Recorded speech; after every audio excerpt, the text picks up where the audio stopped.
Our very own C-suite host, Danielle deShaw, spoke with mediator and conflict coach Sarah Turl about conflict and how to resolve it in our workplace. Welcome to this special segment where we are talking about and having conversations about the impact COVID-19 is having on our work, what we do, and how we do it. And we're also going to be providing you with some help and support and solutions to help you to continue to lead confidently for your organization, your teams, and yourself. Today, joining us is Sarah Turl. She is a mediator and conflict coach from Empower Results in Halton Hills, and she's going to be talking to us about really the impact COVID-19 has had on conflict and resolving conflict in our workplace today. Thank you, Sarah, for being here today. Thank you for having me.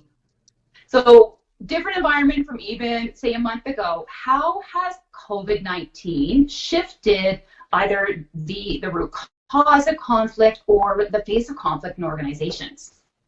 Well, I think it's affected it in two big ways. The first is that everyone's unsure, they're stressed out, and they're working with new challenges. So we're a little bit of a powder keg, right? Everybody's sort of on edge, which leads to it being easier to actually jump into conflict.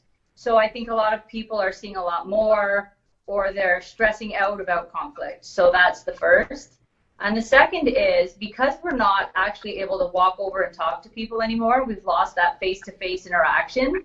A lot of people are using email and text a lot more than they used to. And those are some of the worst ways to communicate difficult conversations because you get misunderstood. So that's creating a lot of conflict as well because now people are communicating completely differently and it's just not working. Mm-hmm. Yeah, the emoji says something very different than an actual conversation. I see a lot of people who can't decide if an emoji is sarcastic or if it's a legitimate smile, and the amount of time they spend weighing either an exclamation mark or a smiley emoji blows my mind. Mm-hmm. So if we're not sitting beside each other and we're not even in the same building anymore, how can we go about resolving conflict?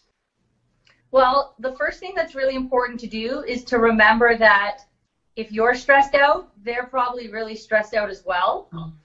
So actually taking a time, I like to talk about marshmallows. We all have a soft, squishy inside. So actually remembering that that other person has a soft, squishy inside as well. And even just thinking of that changes the tone when you speak to them. But the big thing is sort of what we're doing right now is we have the technology to video chat. Empathy really requires eye contact. We have the ability to even make phone calls. So then they can hear your tone. You can pivot the conversation. If you feel like someone's misunderstanding what you're saying, in that moment you can change it. When you send an email, you lose complete control over the tone it's read in and the environment in which it's read in. You don't know what kind of mood they're in. So really one of the best things people can do for conflict resolution and management right now is actually pick up the phone. Even though it seems harder, in the long run, everything works out better when you either video chat or take phone calls. Mm-hmm. I like that. And so are you seeing almost like the little things are now becoming turning into the conflict, whereas before people could just kind of work through things pretty easily, but it's those small things now that are creating potentially big issues. Yeah, and people are stewing on things, right? They don't have the opportunity to address it right in the moment.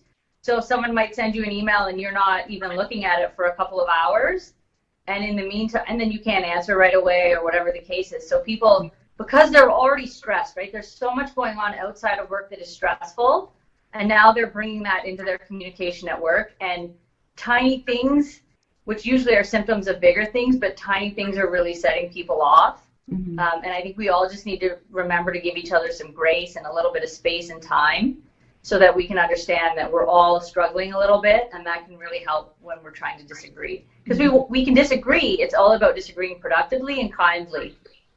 Mm-hmm. So what are some signs that leaders can be looking for?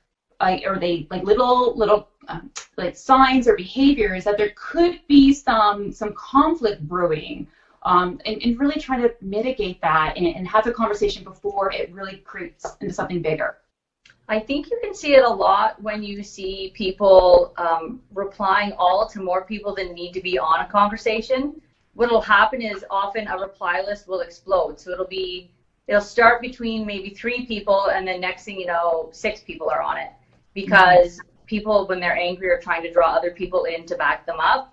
So I think leaders can look to that. I think leaders just have to be aware of their employees and reaching out and actually having conversations with their employees to check in and make sure that everything's okay. And I know that's hard to do when you have a large team, so the easy thing for them to do is send an email, but they should know well who their employees are that might need a phone call and an actual check-in to find out how they're doing so they can have those conversations, because it's really important to actually speak. Yeah, because you get tone and reference and you're able to see someone's emotions too. Yeah.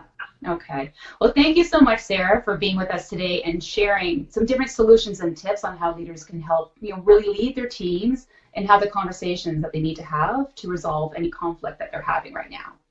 Thank you for having me. There's tons of great technology out there to let us see each other, so take advantage of it and make that hard decision to have that conversation. Absolutely. Thank you so much. Thank you so much.